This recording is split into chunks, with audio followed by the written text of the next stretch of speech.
Lukas Odelfalk. Ja, och vilket nummer har du? Nummer 11. Mm. Vilken position spelar du helst på? Höger ytter. Höger ytter. Och vilket är ditt favoritlag? Manchester United. Mm. Varför just dem? För att de är bra. Mm. Och vem är din favoritspelare?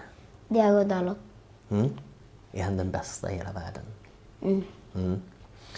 Och vilken är din favoriträtt? Vad äter du helst? Lasagne. Lasagne? Ja. Och vad är roligast med fotboll? Att man blir bättre och bättre och att man får göra mål. Ja. Och då vinner man också. Tack så mycket, Lukas. Skitbra.